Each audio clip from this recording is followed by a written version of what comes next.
ડભોઈ તાલુકાના તરસાણા ગામના તળાવમાં એક મહાકાય મગર દેખાતા સમગ્ર પંથકમાં ભારે ગભરાટ પ્રસરી જવા પામ્યો છે। ગામના તળાવના કિનારે મગર આંટાફેરો કરતો હોવાનો વિડીયો અને દ્રશ્યો સામે આવતા સ્થાનિક ગ્રામજનોમાં ફફડાટ વ્યાપી ગયો છે। તરસાણા ગામનું આ તળાવ રોજની પ્રવૃત્તિઓ માટે ખૂબ મહત્વનું છે। ગામના લોકો સવાર સાંજ તળાવ કિનારે કપડાં ધોવા તેમજ પશુઓને પાણી પીવડાવવા માટે જતા હોય છે।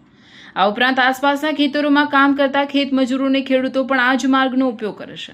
મગરના કારણે હવે લોકો તળાવ કિનારે જતા પણ ડરી રહ્યા છે। કોઈ નિર્દોષ પશુ કે માણસ આ મગરનો શિકાર બને તે પહેલા તંત્ર જાગે તે જરૂરી છે।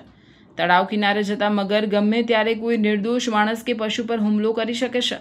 વન વિભાગ તાત્કાલિક એક્શનમાં આવે અને તળાવ કિનારે પાંજરું મૂકે તેવી માંગ ઉઠવા પામી છે।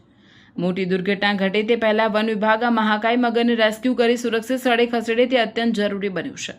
હવે જોવાનું રહેશે કે વન વિભાગ આ બાબતને કેટલી ગંભીરતાથી લેશે અને ક્યારે મગરને પાંજરે પૂરવામાં આવશે।